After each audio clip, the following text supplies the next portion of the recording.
essencialmente, o curso está dividido em 4 blocos. O primeiro é sobre desenvolvimento econômico. Vocês tiveram aula com o Fábio Herber, que deu um enfoque mais teórico. Depois entrou o Carlos Medeiros, que fez um enfoque mais de experiências comparadas. Infelizmente, o Franklin Serrano não pôde vir, que é um craque. Ele esteve doente, né? Alguma coisa aconteceu que ele não pôde vir.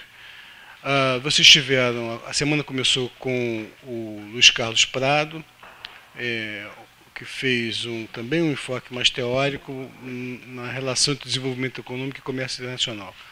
A Viviane Ventura vai enfocar a inserção internacional, a evolução do Estado atual, a inserção internacional da América Latina, e vocês vão ver que ela vai fazer um apanhado mais, digamos, de tendências empíricas, uma espécie de uma dobradinha, né? Pelo lado teórico, a abordagem foi feita pelo Luiz Carlos, que diz respeito ao comércio internacional, e a Viviane vai entrar pelo lado de tendências mais empíricas.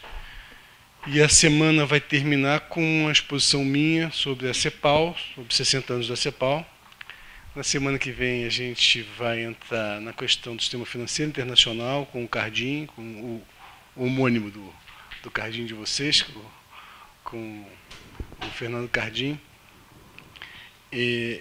Em seguida, o Carlos Mussi vai fazer uma aula sobre, bom dia, sobre da questão financeira, a crise está batendo no Brasil.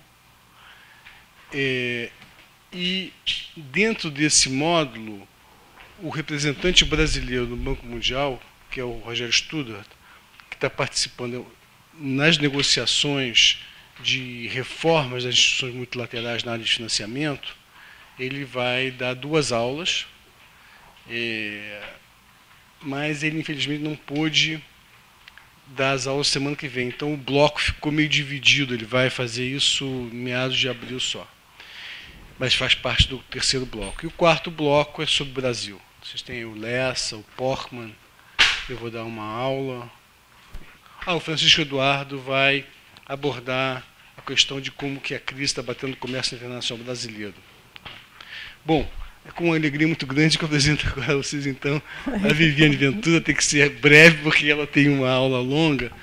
A Viviane é professora atualmente na Universidade Federal de Santa Catarina, de Relações Internacionais, na pós-graduação lá na Faculdade de Direito. Ela foi professora aqui em Brasília, na UNB. Nessa época ela fazia uma dobradinha com o trabalho aqui no Itamaraty, né? Criou o grupo de estudos especiais, grupo de estudos técnicos. Eram estudos especiais? Não tinha especial nessa época. Não tinha especial nessa época. A Viviane tem uma trajetória longa nessa área de comércio. Ela fez um doutorado em Berkeley, sobre desenvolvimento econômico e economia agrícola. Na verdade, o desejo dela era fazer desenvolvimento econômico, ela vai explicar por que não conseguiu. Mas depois ela trabalhou na OIT, na UNCTAD, foi diretora aqui na CEPAL do escritório e depois foi diretora da divisão de, não sei exatamente o nome, mas é de comércio internacional na CEPAL. Ela tem muitos trabalhos publicados, não vou listá-los aqui, porque ela está... Google. Porque ela, entre as coisas, as muitas coisas, na longa lista da Viviane, tem um trabalho que não tem o nome dela, a não ser assim numa notinha, mas que foi uma marca que ela deixou na CEPAL, que foi o Panorama de Inserção Internacional. Nós temos na CEPAL 6 flagships. Um deles foi criação da Viviane, foi esse, que é uma referência no que diz respeito à inserção nacional latino-americana em todo o mundo, né? Então, eu deixo vocês com a Viviane. Bom, posso primeiro agradecer a oportunidade de ver antigos companheiros e começar porque eu preparei um conjunto de lâminas, eu dou a direção a vocês, né? Então, vamos ver se vai ser possível, porque já temos 20 minutos a menos, e eu queria deixar pelo menos uns 10 minutos para poder haver discussão, né? Então, vamos ver se você conseguir abranger todos esses temas. Mas eu queria começar, vocês já viram comércio e desenvolvimento, mas eu queria tecer algumas considerações gerais, depois, então, apresentar a parte empírica do comércio internacional em geral e depois a América Latina e alguns elementos para discussão posterior.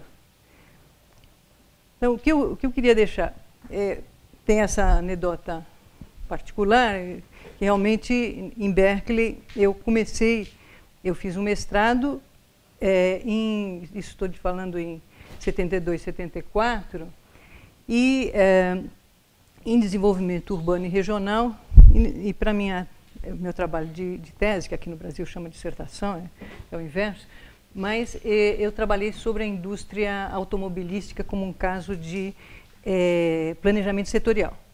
E para o doutorado eu queria continuar no mesmo departamento, mas queria continuar na área de desenvolvimento econômico. Então, nessa época, mas em planejamento achavam que eu já estava com um enfoque demasiado econômico e não se prestava ao departamento de planejamento. E eu queria fazer economia porque o meu supervisor era o Albert Fischler, mas nessa época desenvolvimento saiu das universidades, dos departamentos de economia das universidades americanas. E esse período, quer dizer, 74, aí praticamente até o final da década de 80, desenvolvimento, por um lado, do ponto de vista macro, isso estou lhe falando das universidades americanas, estava associada a desenvolvimento rural, por isso que lá em Berkeley a parte de desenvolvimento era estudada em economia agrícola, o Alain de Janvry é o grande nome nessa área.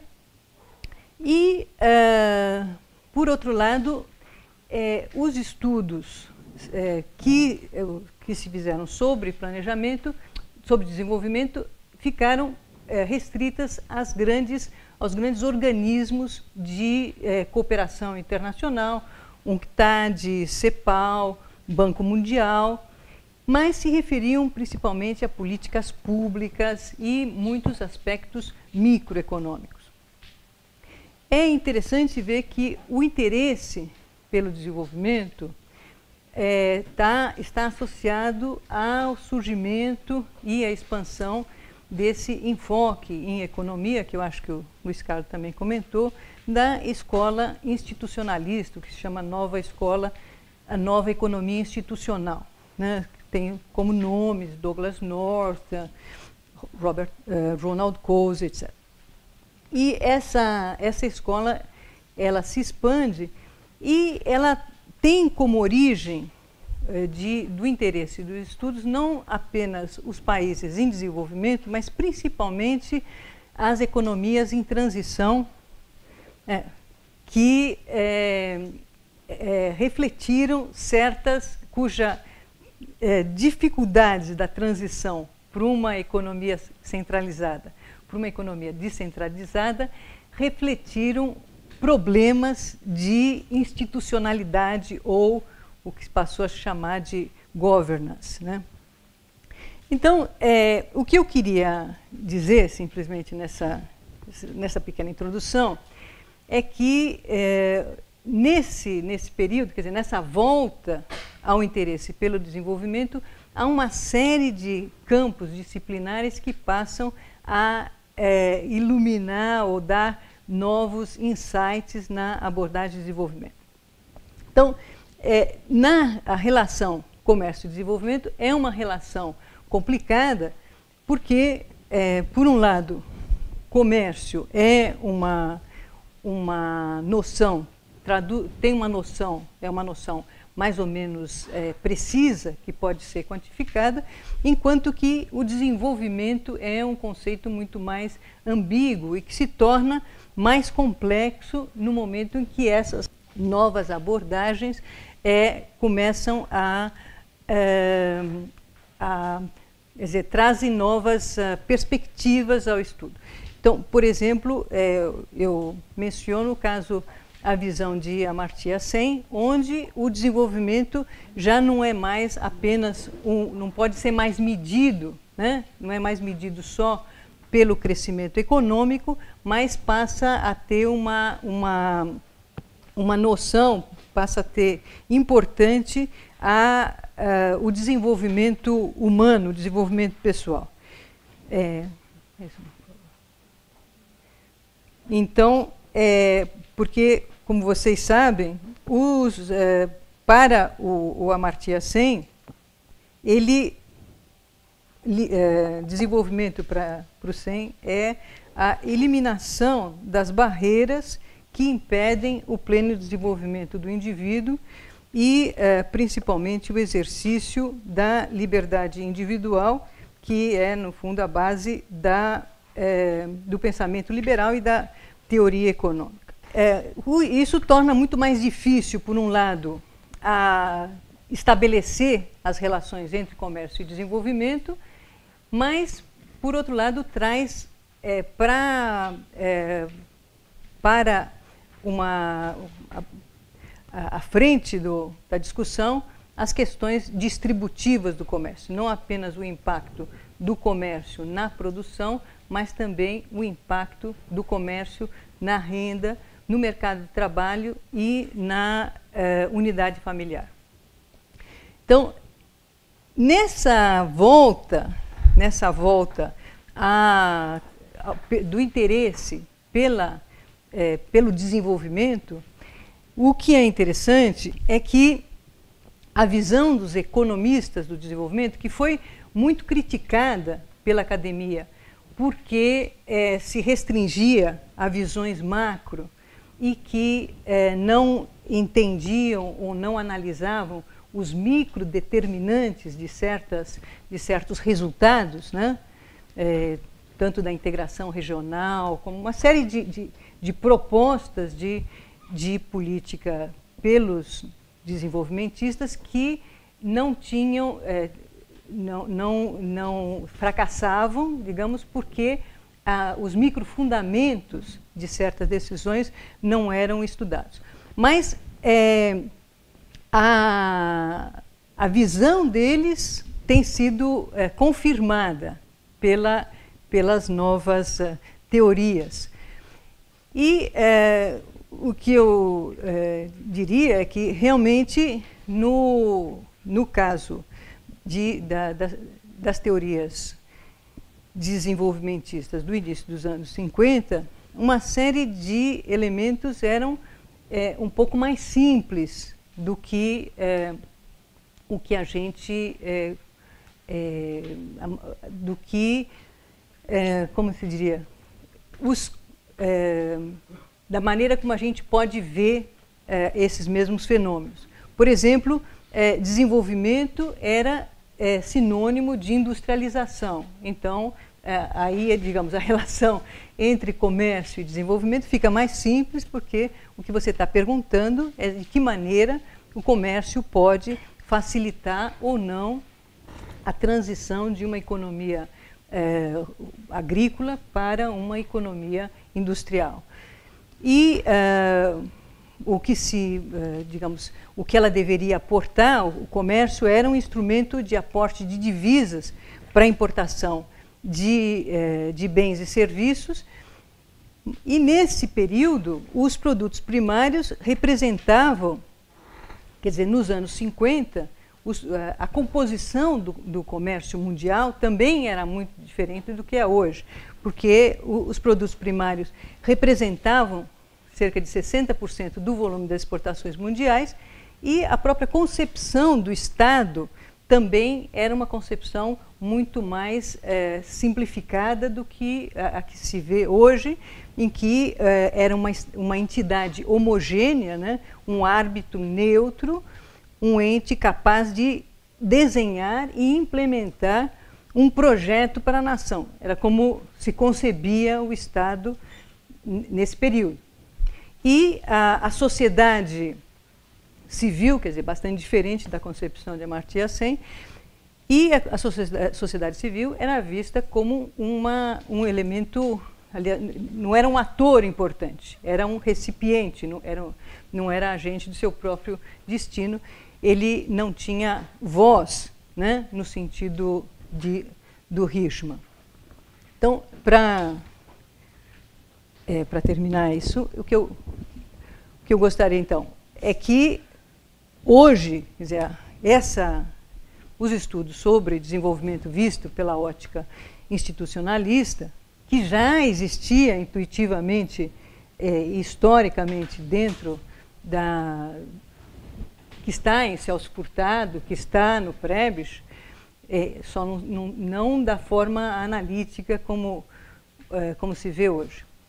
Então, há todos esses avanços nesses campos que alimentam o conhecimento sobre as relações entre o comércio, transformação produtiva e o crescimento com equidade. Na bibliografia que eu forneci para vocês, que é muito ampla, existe, para quem tiver interesse, alguns dessas teorias, ou seja, esses segmentos da economia, ciência política, etc., permite, então, analisar a natureza do Estado, o problema dos atores políticos, burocracias. Ao mesmo tempo, outras áreas permite estudar os microfundamentos das decisões empresariais. Então, se vê, como a gente vai ver mais amanhã, que alguns dos problemas quer dizer, a diferença entre algumas propostas mais voluntaristas e sobre integração regional e propostas mais viáveis implicam em conhecer melhor esses determinantes. Quer dizer, às vezes, se nós estamos lidando com um cenário de riscos e incertezas, então o comportamento, a tomada de decisão vai ser diferente que numa situação onde os riscos são menores. Então, enfim, isso é só para dar uma ideia de que, como diria o Chacrinha, eu vim para complicar e não para simplificar. Quer dizer, que o universo hoje é complexo do ponto de vista analítico, da mesma forma como a gente vai ver que também o universo do comércio é um universo complexo. Então, faz sentido. Então, na próxima lâmina, entramos mais sobre comércio. Então, como vocês viram, quer dizer, a relação entre, mesmo quando o desenvolvimento é restrito ao seu aspecto necessário de crescimento econômico, existe nessas abordagens um consenso de que a relação entre comércio e crescimento não existem dados conclusivos, né? Quer dizer, ou seja, em relação principalmente à causalidade, à direção da causalidade. Ainda hoje não existe comprovações de quem vem primeiro, o ovo ou a galinha, ou seja, se o crescimento determina, o crescimento econômico determina o crescimento do comércio, ou, como querem alguns, que é o crescimento do comércio que determina o crescimento econômico. E, digamos que, em geral, o pessoal mais de UNCTAD, CEPAL, etc., tende, embora seja um processo bastante retroalimentador, que há uma preferência pelo comércio, digamos, pelo crescimento econômico, determinando um crescimento do comércio. E que... Pois não? Você crescerá tanto mais, quanto mais você conseguir se inserir num cenário de vantagens comparativas, competitivas, não é? Não sei se a senhora gostaria de explorar um pouquinho esse ponto. Certo. Não, eu não estou em desacordo. Quer dizer, na realidade, principalmente num mundo tão interdependente como nós vivemos hoje, essa opção praticamente não existe, de você se retirar para crescer. Quer dizer, não são... Exato, não são dois momentos, isso já não existe. Quer dizer, digamos, puramente teórico, né? Eu acho que tem uma outra lâmina que resume isso. Mas, só para terminar, então, e que esse, só para... Depois a gente volta a esse ponto.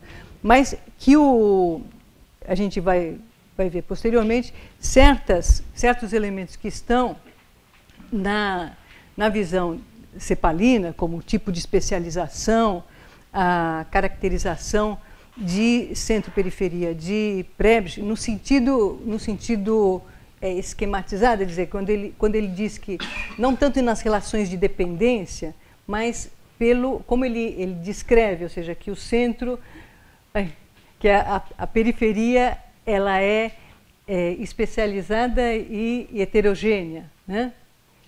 E o centro é homogêneo do ponto de vista de conhecimento tecnológico e diversificada. Então, o Prebisch colocava que a periferia ela era altamente especializada em termos de absorção do conhecimento tecnológico, porque os centros exportadores sempre foram centros que utilizavam tecnologia elevada, mas sempre teve essa visão de que era heterogênea no ponto de vista da heterogeneidade estrutural, ou seja, de que esse conhecimento não percolava para todo o tecido produtivo dos países periféricos, da forma como ocorria nos países centrais, onde era diversificada do ponto de vista produtivo e homogênea em termos de conhecimento tecnológico. Então, vou passar adiante, isso já que eu falei. Então, eu acho que essa lâmina explica um pouco, ou seja, os estudos empíricos da CEPAL, tem uma outra lâmina que eu não fiz, mas mostra, quer dizer, em termos de uma regressão simples entre crescimento de exportações e crescimento econômico, mostra que, isso é um consenso, que a expansão das exportações e também das importações, a expansão do comércio é condição necessária para o crescimento.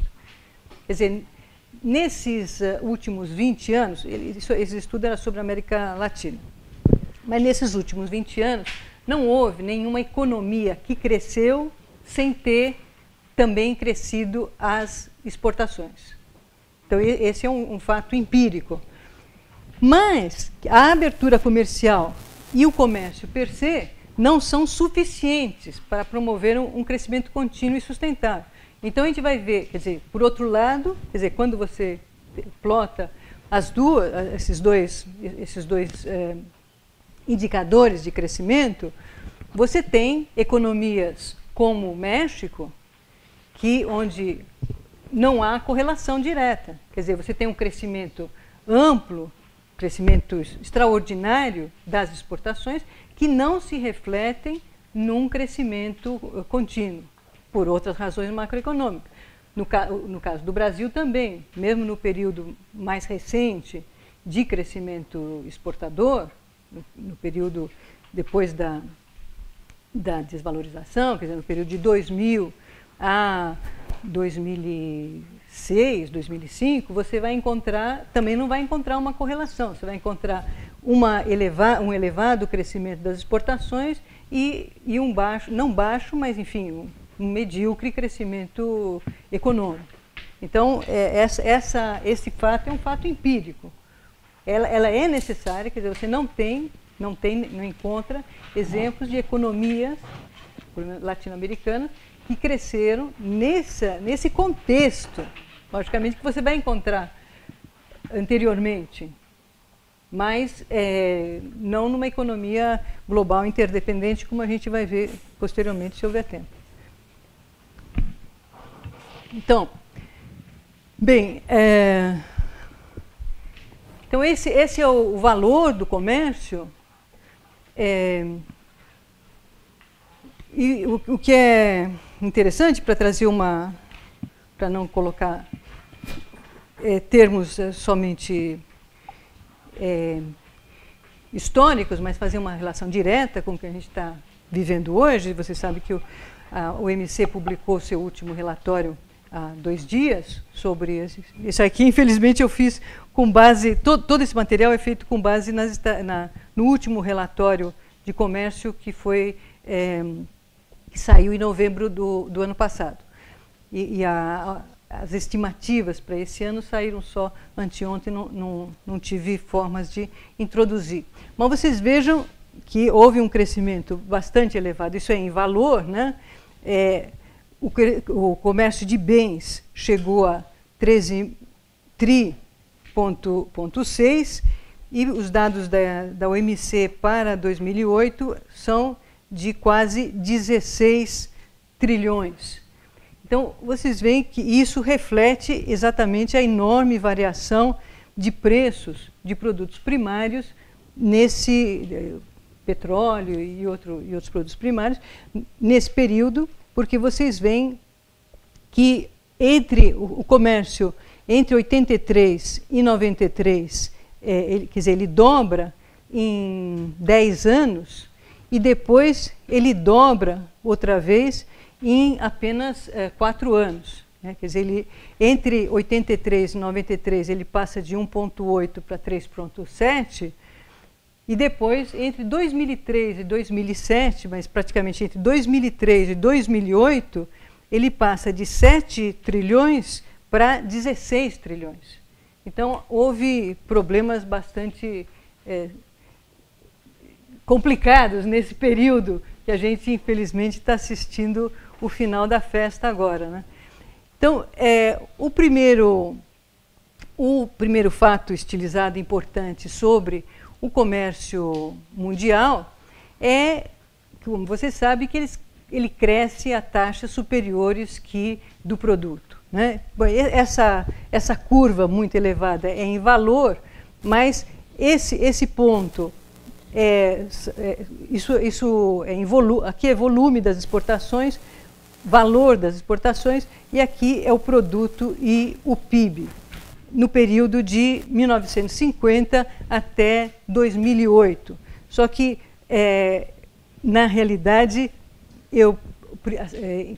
as primeiras estimativas para 2008 era de um crescimento de 4%. Agora a OMC revisou para baixo, como todos eles estão revisando tudo para baixo, e em vez de 4%, o comércio cresceu ainda em 2008 2% apenas. Então essa queda ao final é ainda mais pronunciada.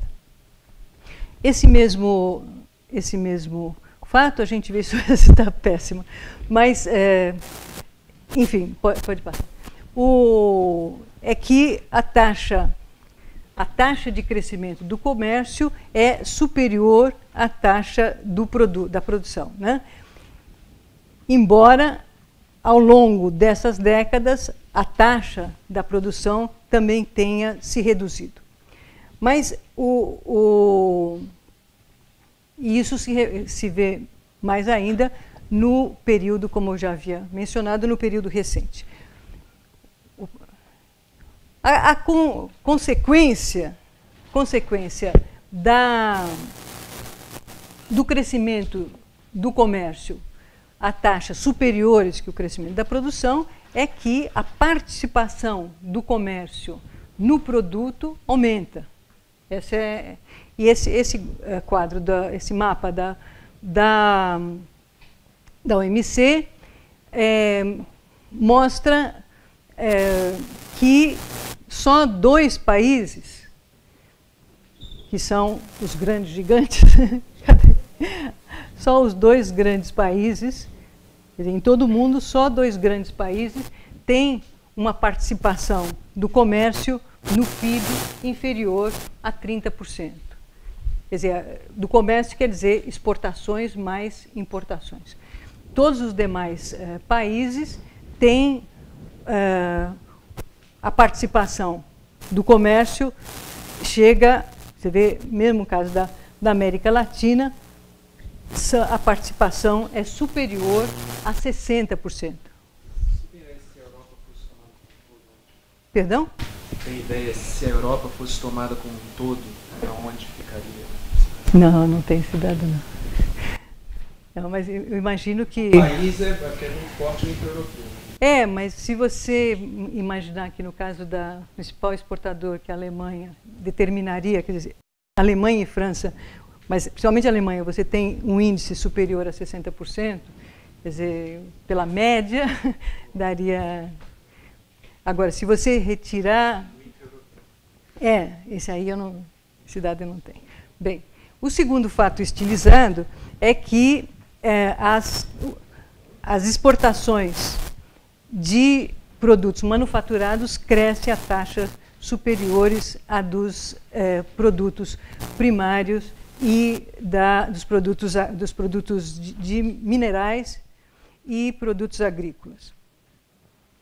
Ou seja, as manufaturas representam, o que se reflete, obviamente, no comércio da América Latina, é que as manufaturas representam o segmento mais dinâmico do comércio.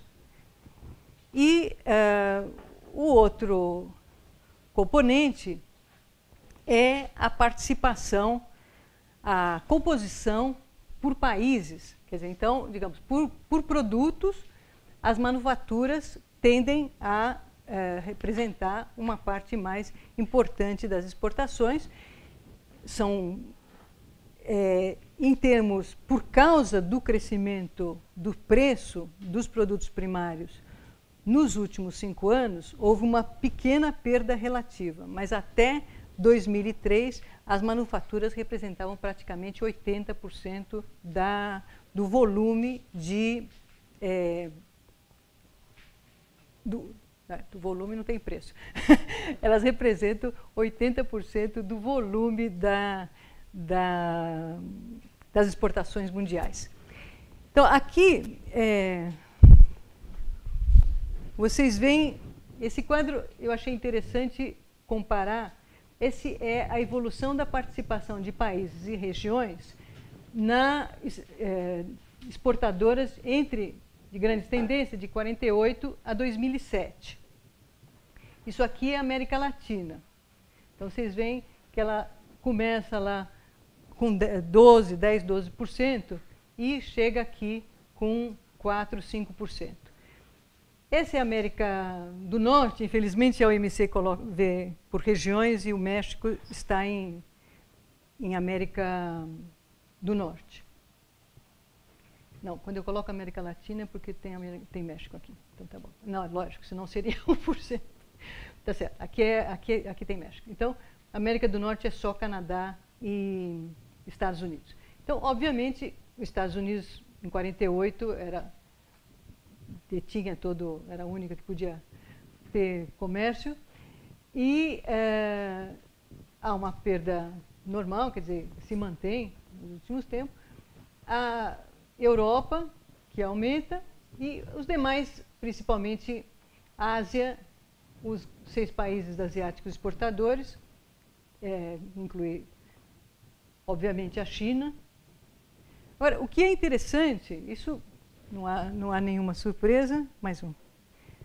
O interessante é comparar a participação, e que tem a ver com a crise atual, e comparar a participação dos mesmos países nas importações mundiais. E vocês veem que, com exceção quer dizer, a América Latina perde igualmente posição, mas os grandes países industrializados perdem muito menos em relação ao que era.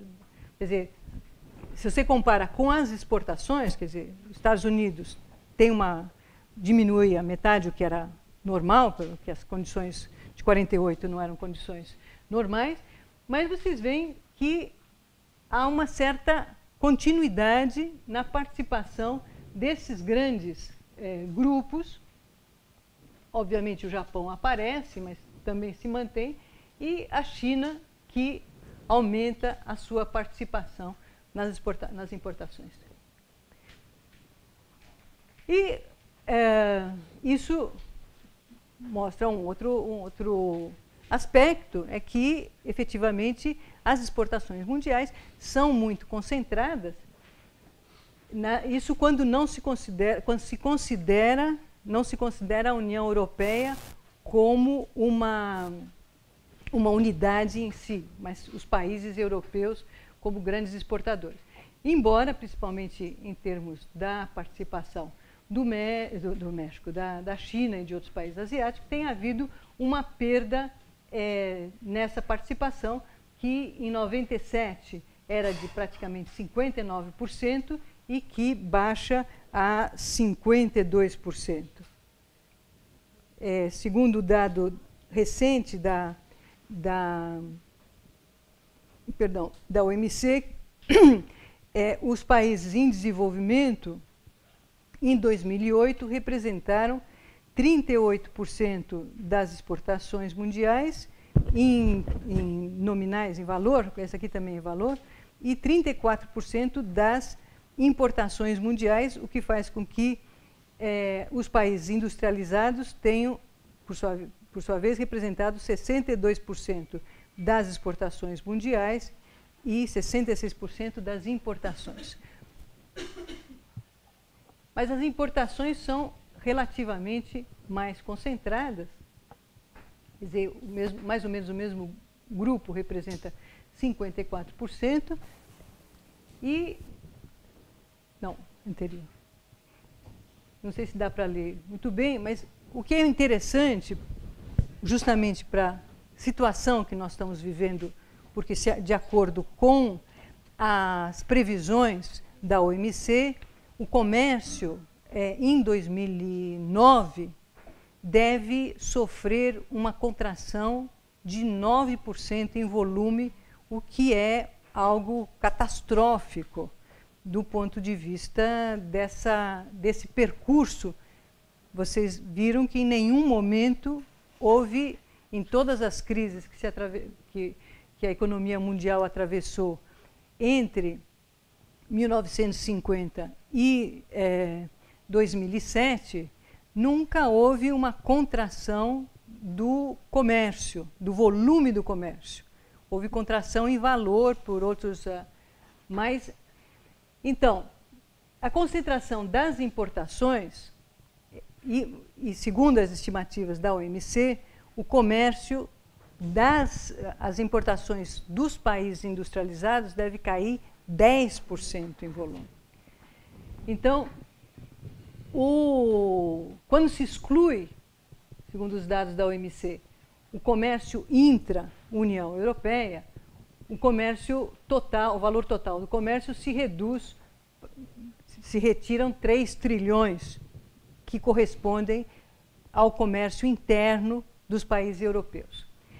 Mas as importações, nesses dados, quando se toma só as importações extracomunitárias dos 26, as importações dos Estados Unidos e da União Europeia representaram quase 40% das importações globais.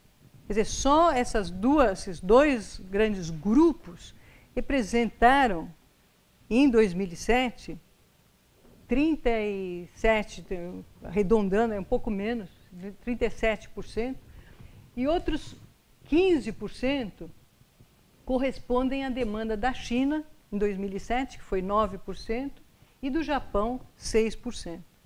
Então, quer dizer, a grande pergunta é essa, quer dizer, quando você tem uma queda prevista de 9% em decorrência da queda das importações desses grupos de países, né? Estados Unidos, não se fala da China. A grande pergunta é essa, né? Quem pode substituir esses grupos no curto prazo?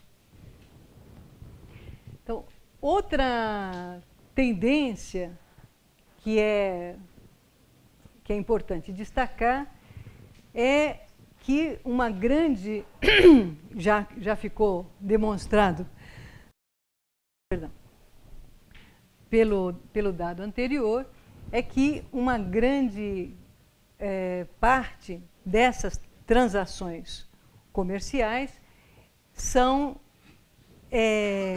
ocorrem entre países da mesma região. Então, que é a diagonal, né? Então, na América do Norte, aí sim é NAFTA, né? Quer dizer, inclui o México.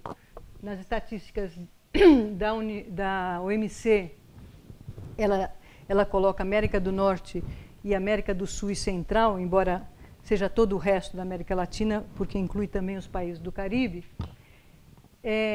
Então, vocês vejam, dentro da América do Norte ocorre 51% das trocas da América do Norte. Obviamente, 73,5% do comércio europeu é intrarregional e cerca de 50% do comércio da Ásia também se dá na própria região. Ante isso, o comércio do resto da América, sem incluir o México, representa apenas 24%. Todas as demais regiões têm um comércio que vai, digamos, de 1/4 para a América do Sul e outros, para 20% no caso da Comunidade dos Estados Independentes e muito mais baixo para a África e Oriente Médio. Então, as características do comércio mundial são, como vocês sabem, norte-norte, já vimos aí, né? Predominam os fluxos de comércio entre países do mesmo nível de renda, são intraindustriais, os fluxos estão compostos por produtos ou atividades que pertencem à mesma indústria e predominam os produtos intermediários sobre os produtos de consumo final. E, embora não exista uma quantificação precisa, se sabe que em certas indústrias são importantes os fluxos intrafirma. Quer dizer, isso não pode ser generalizado porque não ocorre para todas as indústrias, mas alguns são intrafirma.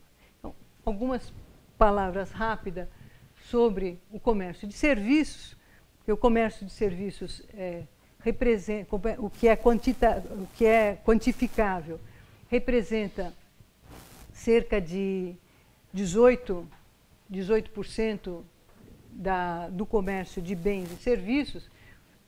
Nós falamos no caso de 2008, o comércio representou 16 trilhões, o comércio de bens foi igual a cerca de 16 trilhões e o comércio de serviços 4 trilhões. Os bilhões acabaram, a gente agora só se fala em trilhões. Então, ele é difícil de ser medido, existem grupos de trabalho desde o tempo da rodada Uruguai, eles já se vão aí 20 anos, mas, embora tenha melhorado bastante, ainda não se tem uma medição muito precisa. Ele não é, como se falava tanto na rodada Uruguai, não é o que é quantificável, não é a parte mais dinâmica do comércio, se usava muito esse tema como para forçar a liberalização. Ele não tem sido superior, o crescimento do comércio de serviços não tem sido superior ao comércio de bens.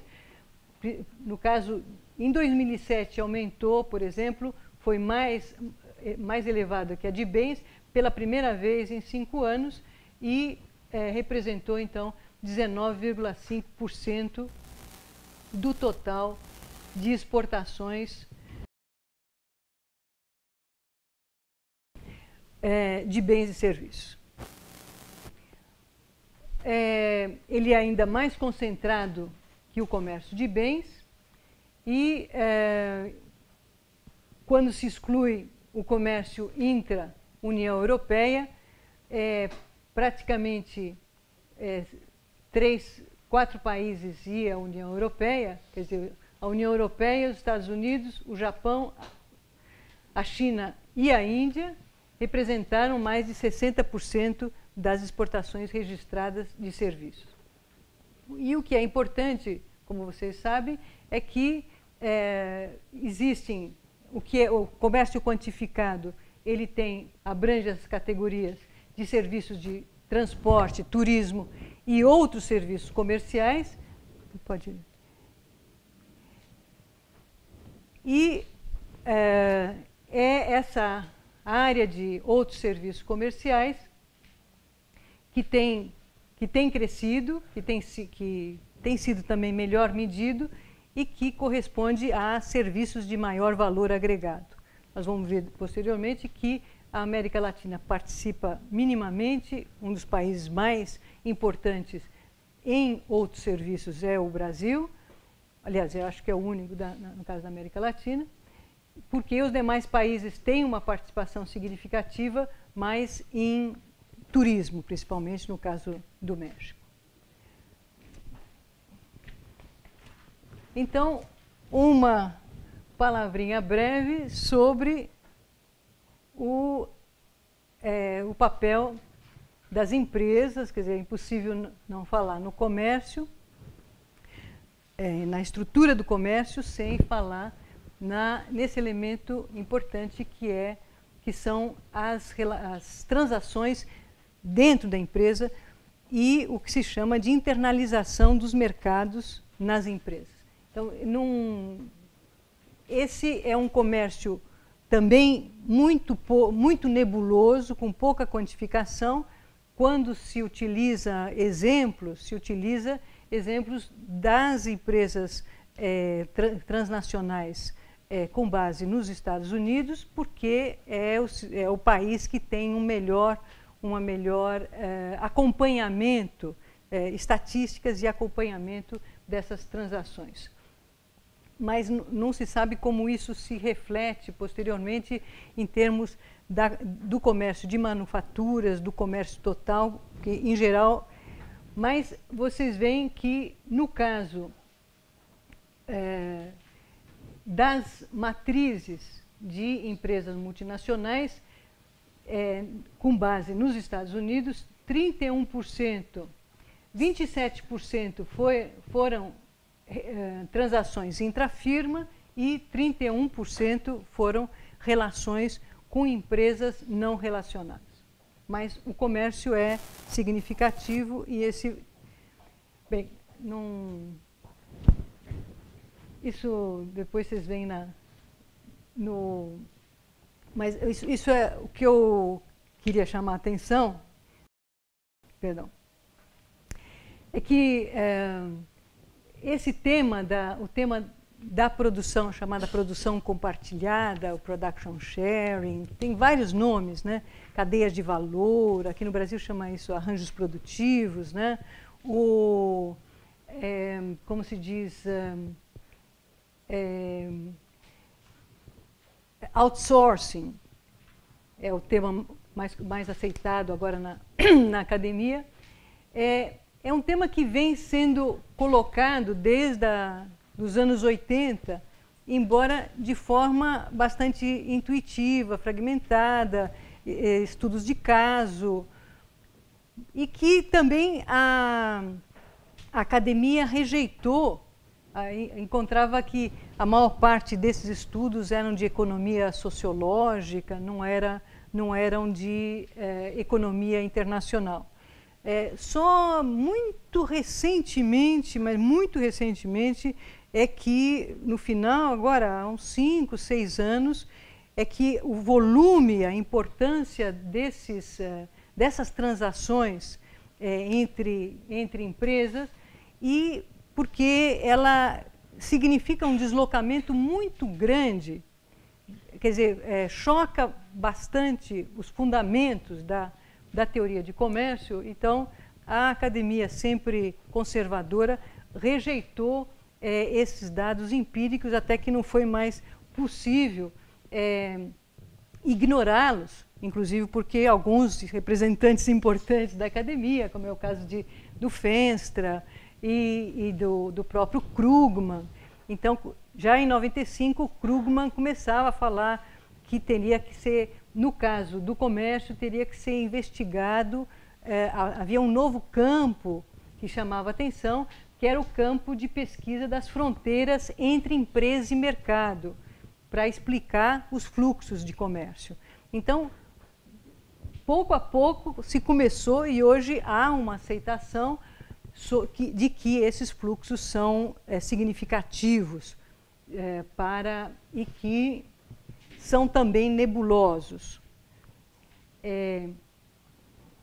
Isso não interessa muito, mas talvez só, quer dizer, isso mostra que na fragmentação, esse é um exemplo do Fenstra, que na fragmentação o preço final de 10, esse é o caso da Barbie, né, era uma boneca Barbie, que 70% do preço era representado por serviços, principalmente transporte, publicidade, etc., que eram realizados nos Estados Unidos. Mas não vamos ter tempo de detalhar. Então, o que é interessante, que eu gostaria de chamar a atenção, é que o programa, que isso não foi exatamente um desenvolvimento promovido apenas pelo mercado. Há uma série de questões que se abrem com a introdução da produção compartilhada e do outsourcing. O próprio relatório, se vocês vão na OMC, o relatório da OMC de segunda-feira, de terça-feira, ele alerta que, justamente pela extrema interdependência e pelas transações repetidas na produção de um bem, as suas próprias estimativas podem estar completamente equivocadas, porque, digamos, no comércio tradicional, você podia dizer que você tinha um mercado exportador e um mercado consumidor. Então, se ocorria um problema na renda do mercado importador, você podia e pode, no caso de alguns produtos, se pode, quer dizer, produtos agrícolas, por exemplo, você pode estimar com certa precisão o que vai acontecer no mercado consumidor. Mas quando você tem operações que são múltiplas, em que o mesmo bem o bem que é produzido, que é consumido nos Estados Unidos, representa a finalização de um processo de inúmeras transações, pelo fato da produção desse bem estar fragmentada e reintegrada em lugares, em um número extremamente grande dessas interações. Então, já não é mais possível prever com muita precisão qual é o efeito, digamos, de 10%, de uma perda de 3% no mercado automobilístico, o que isso vai representar, já se perde na acuidade. E um outro fato, quer dizer, é que esses programas foram e são ainda incentivados por políticas públicas. Ou seja, no caso da produção compartilhada entre Estados Unidos, Ásia e principalmente o México, foram estratégias adotadas por políticas tarifárias, etc., e que foram adotados no caso da União Europeia, junto aos países, junto aos PECO. Então, na integração dos mercados de bens, capital, etc., existe uma combinação de fatos que são derivados da tecnologia, políticas de governo e atuação das empresas. Então, o que me parece importante apontar é que, no caso, para a teoria econômica, no momento que o comércio passa a se tornar um contexto extremamente complexo de transações na produção de um bem final, se muda uma série de elementos que são importantes na teoria econômica, na teoria de comércio internacional, porque isso daria uma aula em si, então mas as decisões de comércio, produção e investimento passam a estar relacionadas, é a empresa que vai produzir, que vai gerar fluxos de comércio, que vai definir onde vai localizar parte da sua produção e, portanto, não é uma decisão de produção que vai gerar comércio. Os fluxos de comércio são coordenados por mecanismos de mercado, mas também por mecanismos derivados das hierarquias internas às empresas, e isso tem consequências para a distribuição dos benefícios do comércio. Muitas das proposições normativas do comércio não se verificam, e também as proposições positivas, porque a composição, só em grandes agregados, mas a composição não é mais por produtos, mas é porque eles chamam de atividades. Quer dizer, e com isso se complica também muito a classificação dos bens, porque um bem, quando se vê na estatística, né, o México é um grande exportador de produtos eletrônicos, Costa Rica também é um grande exportador de produtos eletrônicos, mas, na realidade, o que se executa no país é uma atividade, e uma atividade não necessariamente que corresponde, digamos, ao que se associa a quem exporta um produto eletrônico. Então, cria problemas para a própria análise da composição. E chegamos à América Latina. Bem, então, essa é a... Então, começamos com a participação das exportações no PIB. Nós vimos que só o Brasil, o Brasil aqui, só o Brasil tem, digamos, perdão, vou parar um pouquinho para tomar água, senão não... Podem refletir sobre o gráfico.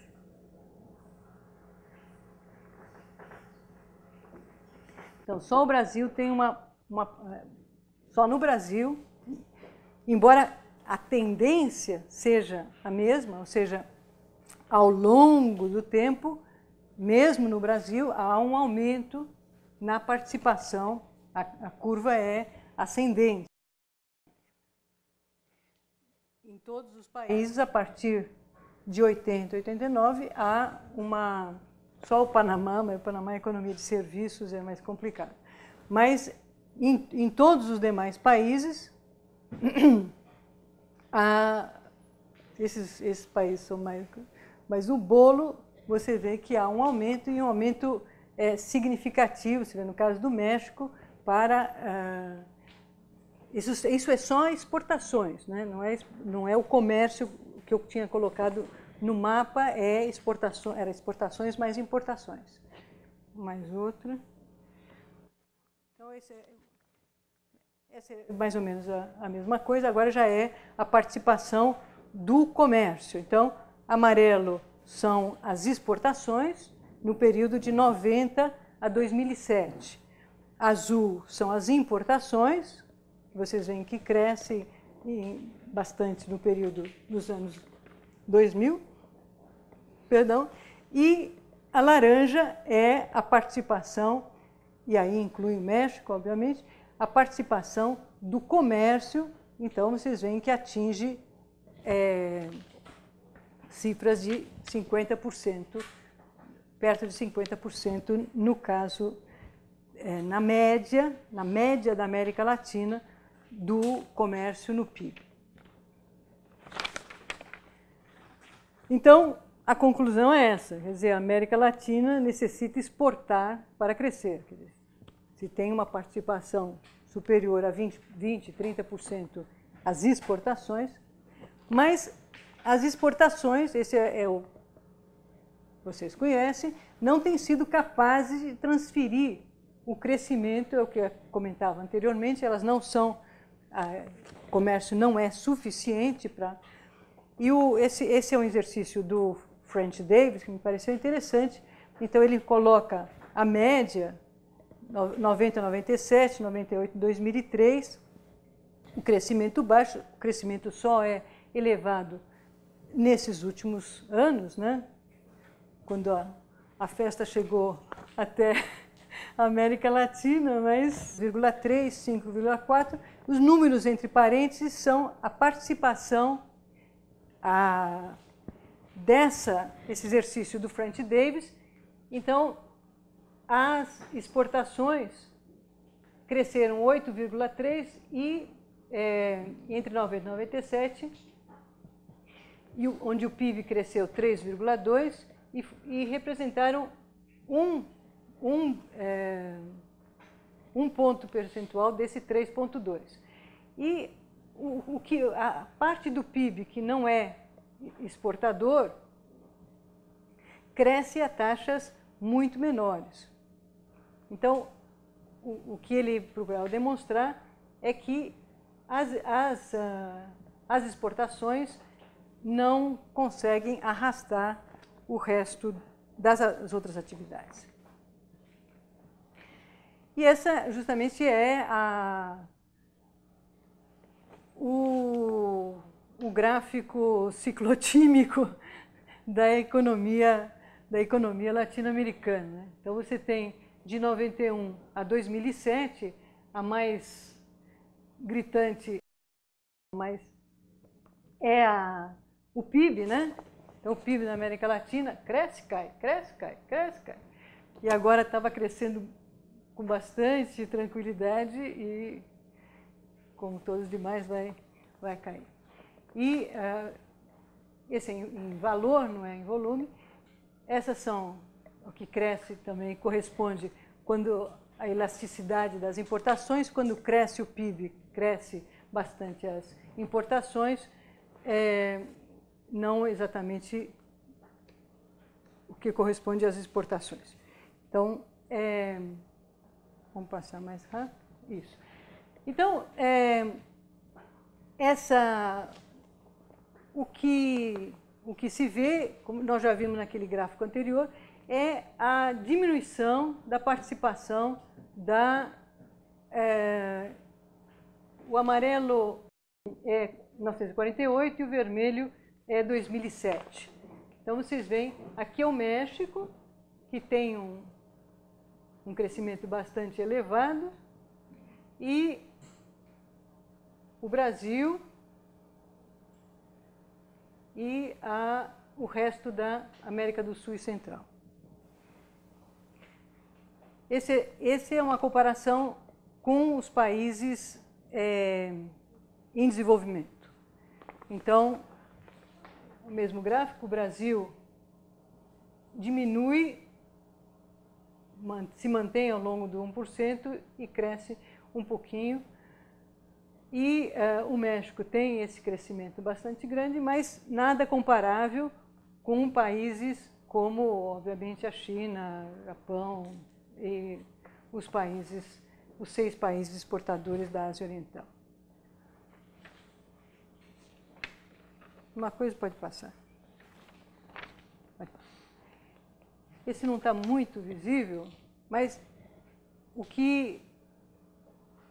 Então, a América Latina começa com 11,1% de participação, cai para 5,8% em 1983, volta, principalmente isso é em valor, nesse período de auge petroleiro, mas fica, a parte da diminuição grande aqui, está em torno da metade da participação.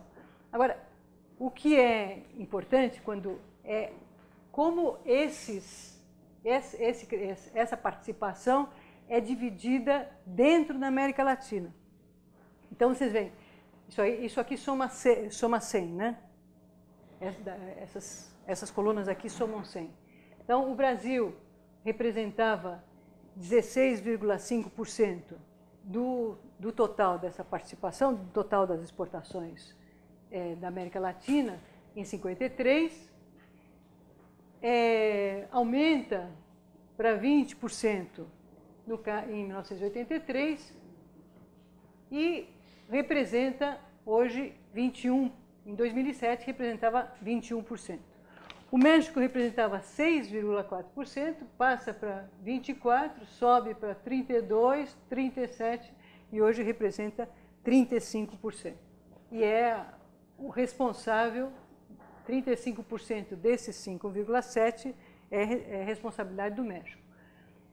A Argentina, de 12%, permanece em torno de 7%, e os demais países que são totalmente exportadores de matérias-primas, caem para metade e permanece em torno de 36%, 37%. Então, esse é o que a gente vê aí. Pode passar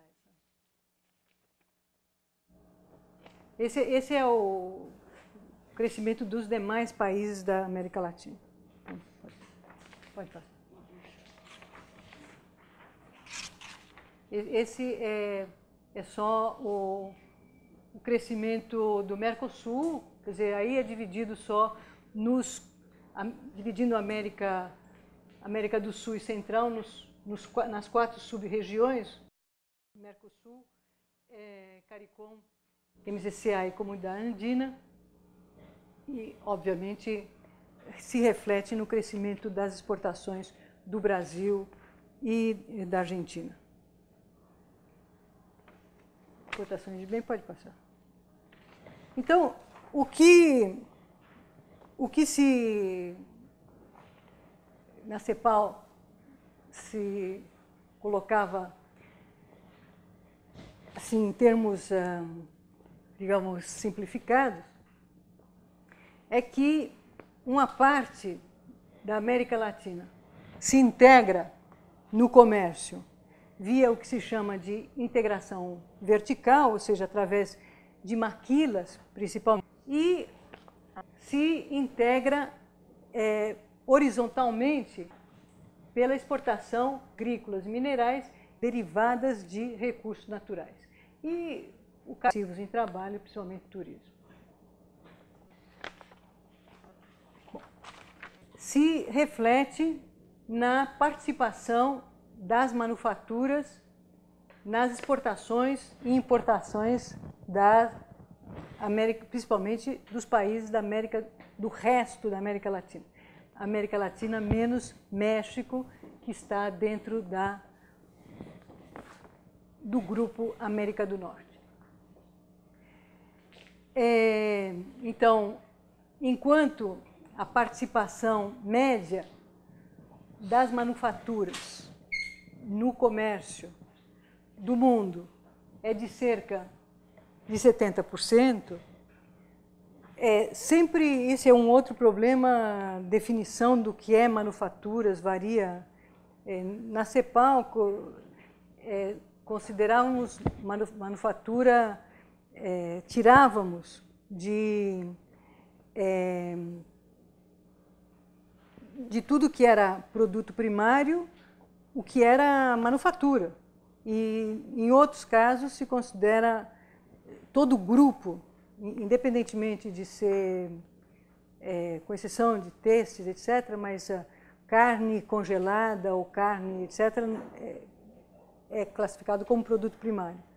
E, às vezes, quando já tem um processo de elaboração, é um frigorífico, não é a mesma coisa que você vender carne abate, né? Então, isso varia muito. Mas, no caso da OMC, ela elimina tudo que digamos, processamento elementar, né? Figura como produto primário, independentemente de ter algum grau de processamento. E, então, com isso, mas isso é válido para todos, né?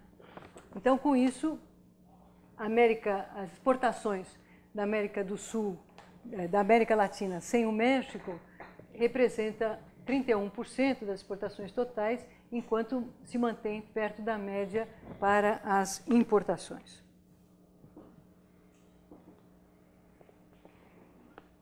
E, evidentemente, como não podia deixar de ser, a América Latina sem o México, representa uma parte pouco importante do comércio mundial de manufaturas. Então, se vê, apesar da... Então,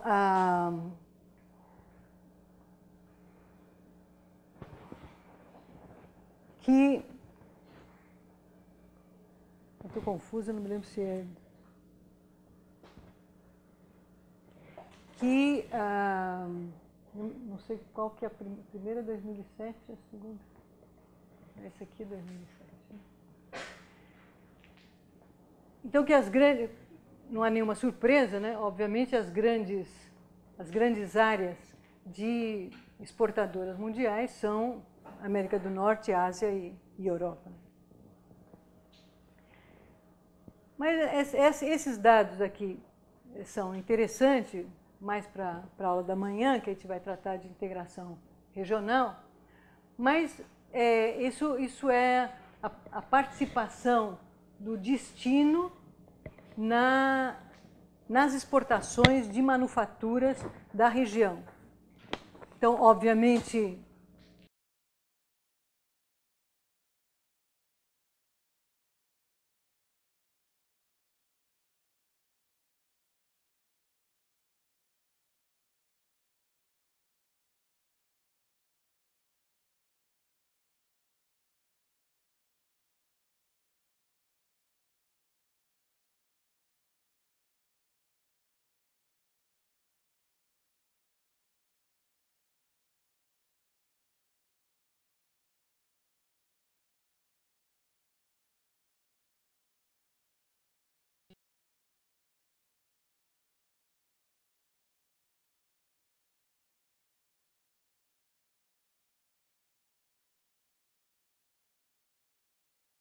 no caso da Europa, 72% para a própria região. Dessa sub-região, foram enviadas para a própria região.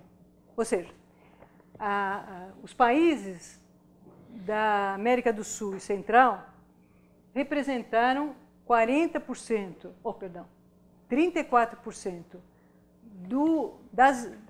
das exportações receberam, né, foram consumidas intra a América do Sul em 2000 e essa proporção aumentou para quase 40% em 2007. Quer dizer, a região, os países da América Latina menos México representam um importante destino, um importante mercado. Nós sabemos pelos contenciosos com o Brasil e a Argentina, para o mercado, para as exportações de manufaturas desses próprios países. A América do Norte representou, no ano 2000, 46%, mas essa proporção diminuiu. E veja que quando se fizeram todos os grandes acordos com os Estados Unidos. Mas essa proporção diminuiu para 33%, enquanto aumentou a participação da Europa e Ásia nesse mercado. Então, veja, esse é um dado que seria interessante guardar para a discussão que podemos ter amanhã sobre a importância desses acordos de livre comércio com os Estados Unidos ou União Europeia, que não, pelo menos nesse período, não chegaram ainda em se traduzir em mercados, justamente, talvez, porque, embora não haja um estudo sobre isso, principalmente porque esse tipo de acordo pode introduzir desvios de comércio e não aumentar necessariamente a participação de produtos com maior valor agregado. Ou seja, os países que fazem acordo com os Estados Unidos tendem a deslocar o seu comércio, mas esse comércio não necessariamente é intraindustrial e pode ser um comércio mais que favoreça a especialização em produtos primários e em produtos agrícolas. Esse não está muito fácil de ler, mas é basicamente o fato de que as exportações dessa parte da América Latina está composto por produtos agrícolas, combustíveis e produtos das indústrias e derivados, né? Enquanto que no mundo os produtos agrícolas representam uma porcentagem muito menor e a proporção de manufaturados na América Latina, outros manufaturados, na realidade manufaturados vai daqui até aqui. Bom, então, estamos bem, estamos bem. Estamos acabando. Então, pode.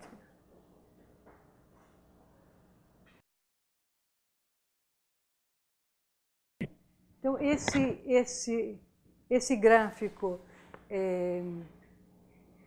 desdobra o que eu comentava anteriormente, é a participação das regiões, já agora dividida por produtos.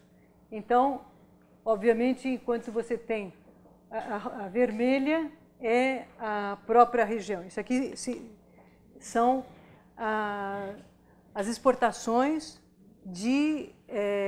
da América Latina sem o México, na América do Sul e Central. E o amarelo é a América do Norte, a vermelha são os próprios países da América do Sul e Central. E o que nos interessa, essa última faixa, que representa os mercados da Ásia. Então, esse grupo é de manufaturas, esse combustíveis e outros minérios, e aqui produtos agrícolas. Então, vocês veem que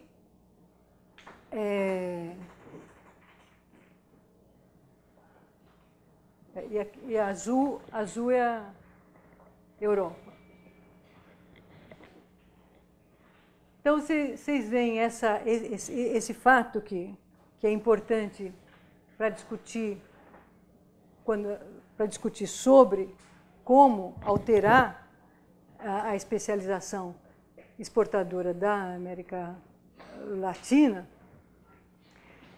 que, no fundo, há uma relação entre destino e composição.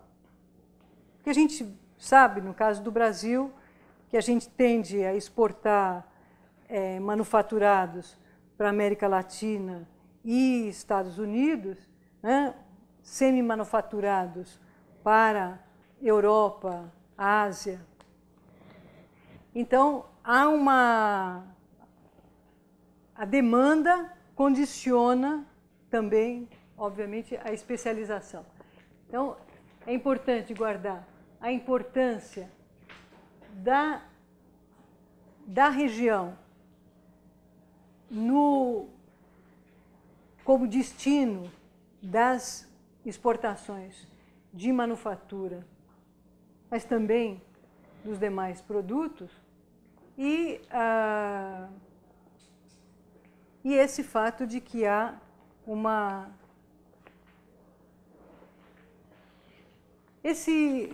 aí entramos em alguns casos mais específicos.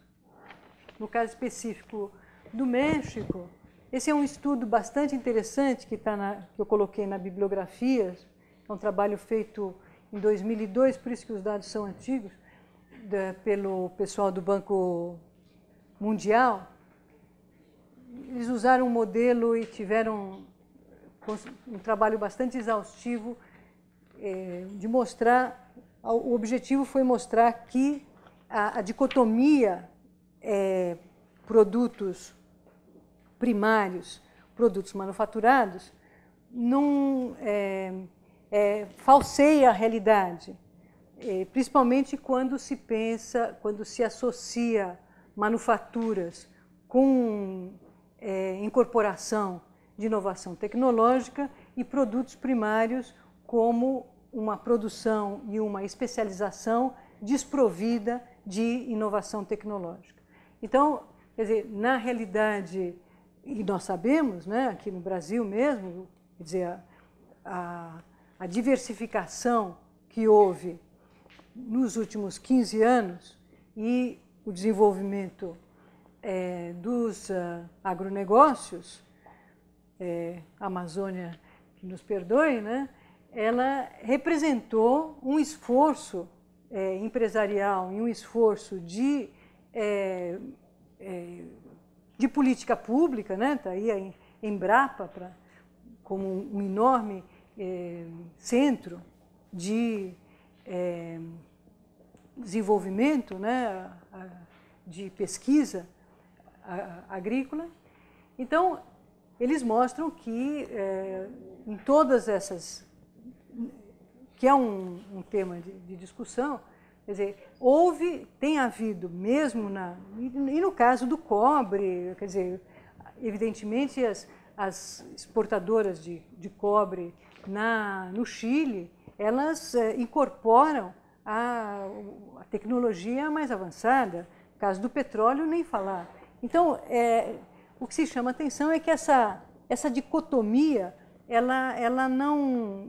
E a gente, quando estava na CEPAL, havia muita discussão com o pessoal, éramos no mesmo corredor, ficava ao final, fica ainda, comércio internacional, e no outra extremidade a divisão de desenvolvimento produtivo, que trabalha com a parte de tecnologia, etc.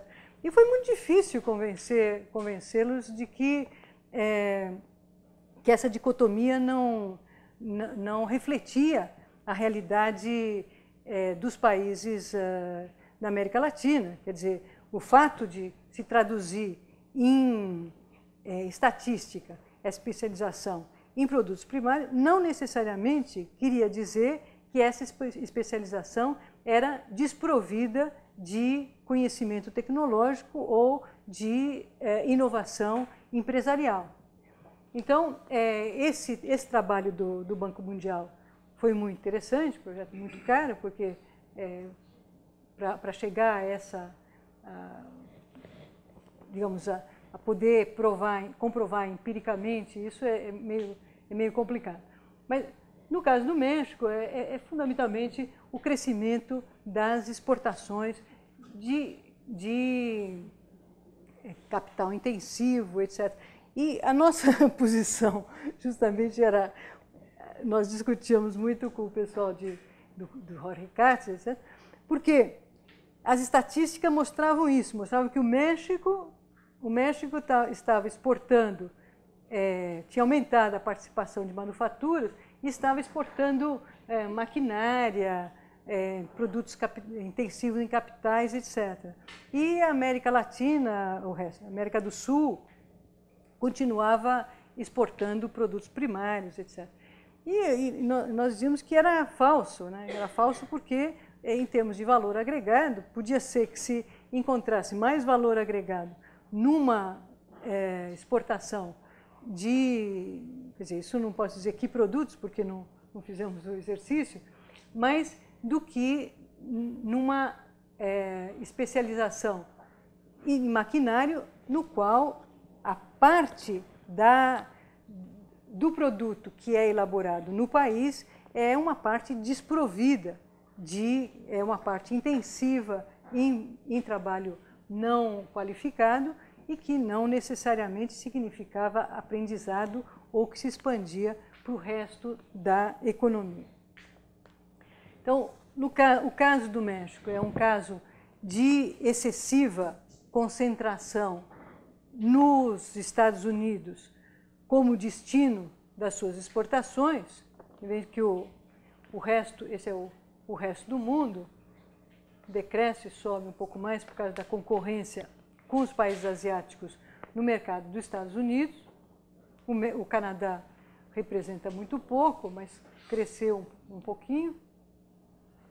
E que, como eu dizia, tampouco é o problema, porque, igualmente, o Canadá tem as suas exportações totalmente concentradas nos Estados Unidos e nem por isso deixa de ser um país que corresponde àquela estilização do Prebisch, ou seja, é um país que é diversificado do ponto de vista produtivo e é homogêneo em termos da expansão e difusão do conhecimento tecnológico. Mas essa é uma lâmina feita pelo meu colega lá da CEPAL, Mikio Kuwayama, que hoje é o chefe da unidade de comércio, e que mostra justamente que o valor agregado da maquila ao longo, isso é em termos de política pública, né? Não é um fator inerente, mas se você compara, ele fez esse trabalho, tem esse trabalho de comparar o mesmo sistema produtivo, digamos, o que a gente chamava de exportações intensivas e importações, que são as maquilas, né? Então, que você tem insumos importados, a maquila, por definição, tem um excedente positivo. Tanto que nos Estados Unidos, no México, até início dos anos 90, a maquila entrava nas estatísticas de serviços, não entrava nas estatísticas de bens. Então, durante um período, as estatísticas do México tinham um brinco, como se diz em espanhol, dava um salto, porque até 1992, eu acho, 93, as estatísticas, o México registrava apenas o excedente nas estatísticas de serviços, o que de fato era a maquila, e passou depois a colocar como exportações de bens. Então, a China também adotou o mesmo tipo de estratégia, digamos, exportações em zonas de exportação que eram intensivas em importação. Mas, se você compara, enquanto vocês vejam, entre 1980 e 2003, você não tem uma ampliação do valor agregado. Isso, obviamente, não é consequência da estratégia em si, é consequência de políticas públicas. Quer dizer, você na China se adotou, eu não tenho os dados agora na cabeça, mas há um trabalho do Hanson, do Gordon Hanson, em que ele mostra que havia duas possibilidades que eram oferecidas às empresas que se localizassem na China. E havia a possibilidade da própria China utilizar certas empresas nacionais que utilizavam a própria maquila para aumentar, um pouco como fez a Petrobras, utilizar o poder de compra para substituir a produção de insumos no país e, com isso, aumentar o valor agregado. Mas, no caso do México, há essa dificuldade e não houve. Você vê que em termos, o aumento do valor agregado é muito baixo em relação a esses 23 anos de trabalho. Então, grosso modo, essa configuração que nós temos de concentração por destino e diversificação por produtos e maior concentração em produtos primários, mas com maior diversificação do destino. E o que já havia colocado, que há uma baixíssima participação no comércio de serviços. Então, vamos ter uns 15 minutos para discussão. Esses são os grandes problemas da América Latina, obviamente, a baixa participação no comércio mais dinâmico, essa elevada concentração em produtos e ou destinos, e o baixo crescimento econômico, apesar de um crescimento elevado das exportações, como nós vimos, e se coloca como pergunta se isso seria, no caso, o que eles chamam na literatura de a maldição da abundância de recursos naturais e do comportamento rentista. Só a penúltima. Se colocar outros dois casos, esse também é do Banco Mundial, são os dois casos que são apontados como de êxito no plano de mudança no padrão de especialização. Embora no caso de Costa Rica, para esse período ainda não se reflita a instalação da... Como é que chama da empresa? Intel. Isso não está ainda exposto, mas já tinha havido diversificação. No caso do Chile, há uma diversificação relativa, mas se mantém a predominância do cobre. E esse é um texto tirado do trabalho que eu coloquei na bibliografia, que é um trabalho muito bom do Kossakoff, do Bernardo Kossakoff, de um grupo. Esse eu podia colocar como algumas das coisas da CEPAL, embora seja pessoal, não? Então ele dizia, bem, ele concluía que os governos, é um trabalho realmente muito bom, os governos da região devem criar condições de atração para empresas cujas atividades façam parte de cadeias globais de valor, ao mesmo tempo que devem buscar incrementar as externalidades econômicas derivadas de tais atividades, aumentar o valor agregado, mas também difundir, acabar com essa especialização no setor exportador e evitar integrar-se de forma permanente nas cadeias nas quais a concorrência se baseia somente em vantagens de custo, ou seja, baixos salários, eu agreguei, e depredação do meio ambiente, o que o Fernando Farrensilber, não sei se foi mencionado aqui, mas enfim, esse economista de muito talento chamava de vantagens espúrias da América Latina. É tudo que eu tinha para falar. Agora eu espero que a gente possa utilizar os 10 minutos que temos para o debate.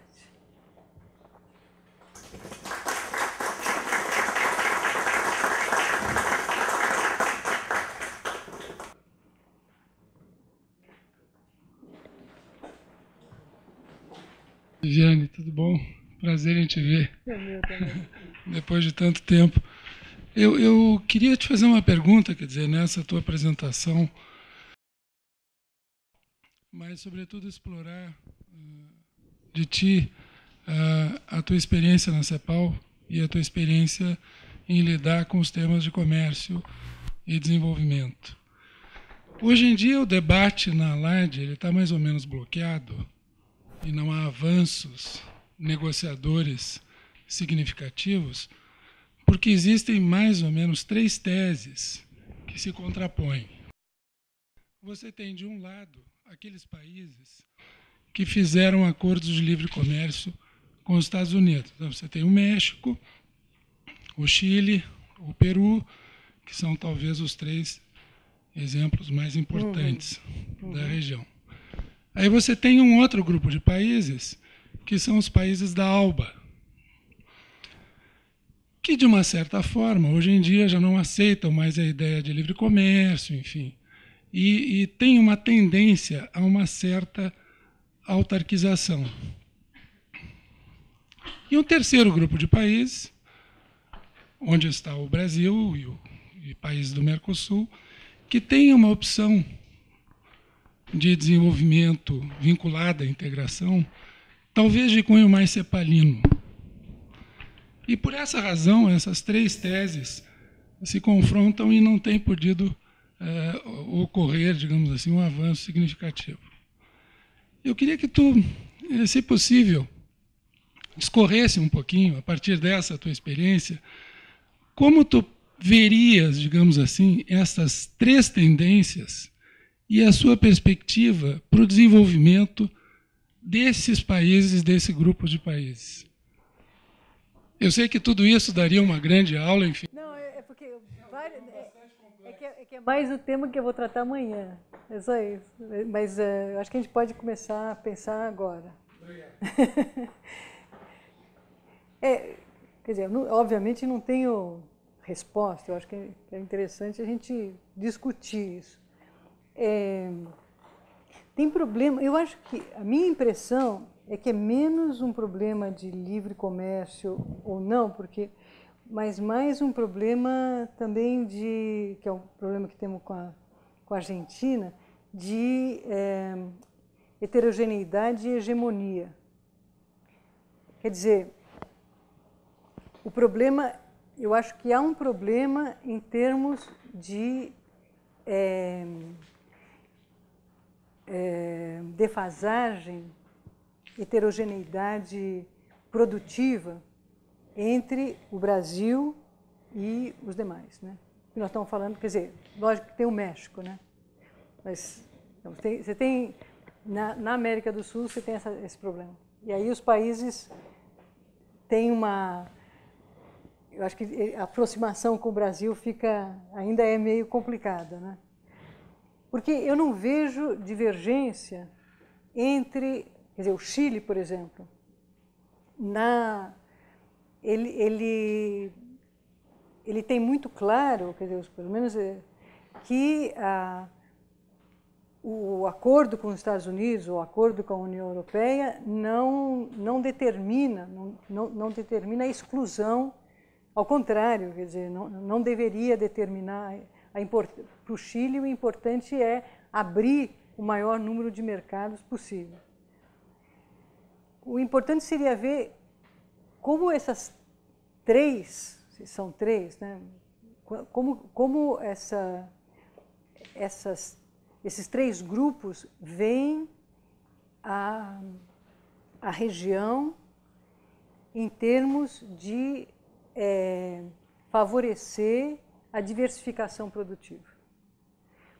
Quer dizer, ninguém está falando de livre comércio aqui, em primeiro lugar.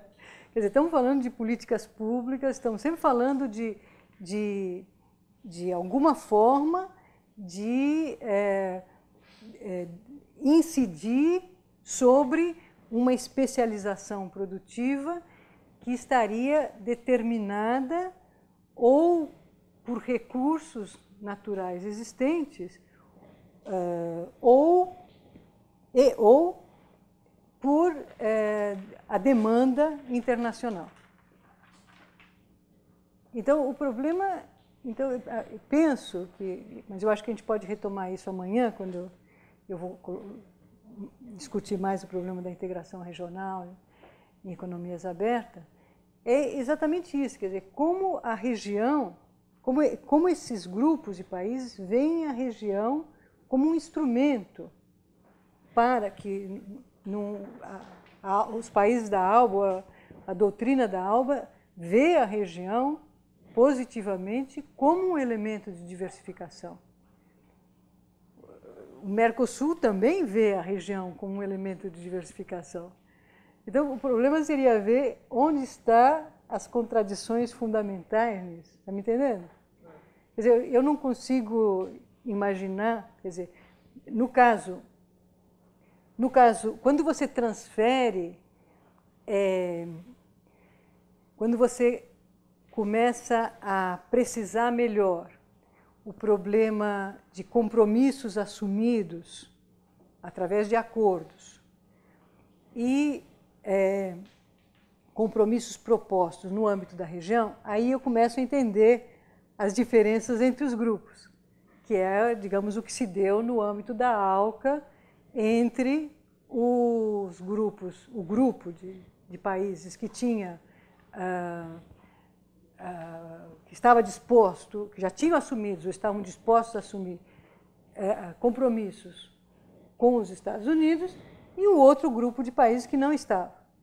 Você está me entendendo? Quer dizer, quando isso se coloca em termos de compromissos, eu entendo, mas quando se pensa em termos estratégicos, de qual é a diferença entre a Venezuela, qual é a diferença exata entre a Venezuela, o Brasil e o Chile, na percepção da região como instrumento de diversificação das suas exportações. Instrumentos diferentes. Pois é, isso que... Acho que os três grupos consideram que a região é isso. importante. Mas os instrumentos que eles estão dispostos a usar são completamente... Pois é, quais? Não, tipo, a Venezuela... Em certo sentido, a Venezuela quer manter um esquema mais autárquico e administrado, ou seja, não haveria o mercado... O papel do mercado e o papel do Estado tem componentes diferentes em cada uma dessas três opções. Né? Mas teria que ser mais na Venezuela, de forma mais intervencionista, mais administrada, no Chile, para botar na outra ponta, de uma forma mais deixada ao mercado. Né? Você já abre com todo mundo e aí as especializações vão se fazendo um pouco no mercado. A Venezuela, talvez até pelo próprio problema da maldição das matérias-primas, né? A ideia é você usa o recurso do petróleo para montar uma indústria que não existe, aí com os riscos de ineficiências e tudo isso, isolado até certo ponto de forma controlada do resto da região. A região funciona, mas de forma muito controlada, né? E acho que é isso que é a dificuldade aí da própria integração da Venezuela no Mercosul, ou das discussões aí no âmbito da... Pois é, mas eu acho que teria que levar, porque tudo isso é muito agregado, né? Quer dizer, muito abstrato. Quer dizer, porque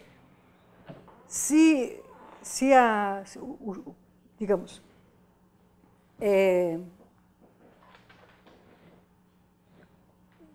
cada país, dentro de cada país, você pode executar certas premissas ideológicas. Então, digamos, o Chile realmente tem uma política de atuação, de intervenção mínima do Estado. Então, mesmo no caso, nós estamos lá,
houve muita discussão no governo Frei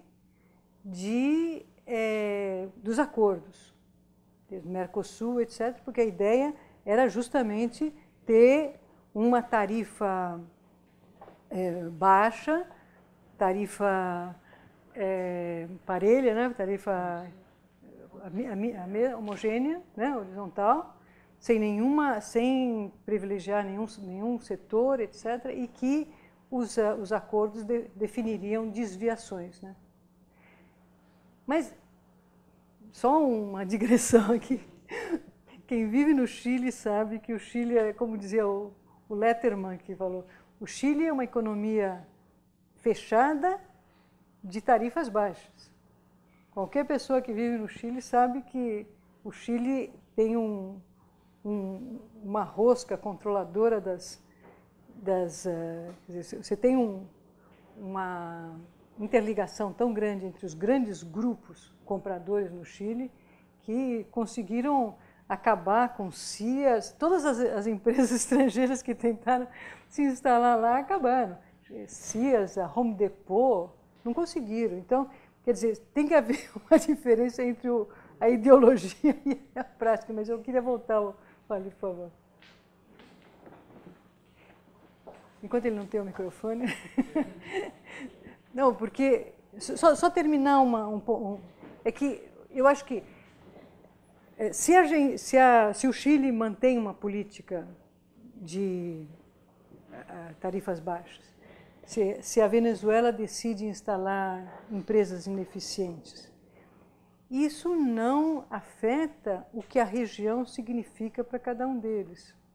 Entende? Quer dizer, o problema era quer dizer, se a Venezuela instala uma indústria e está disposta a subsidiá-las, pode criar problema na região com outros componentes, mas é o mesmo problema da Argentina. Quer dizer, o que eu me referia à hegemonia. Quer dizer, de fato, o problema é que o diferencial entre o Brasil e os demais é tal que, se for um comércio livre, o Brasil vai ficar como na Argentina, onde certas áreas detêm entre 90% e 95% do mercado. Isso é impossível nenhum país aceitar.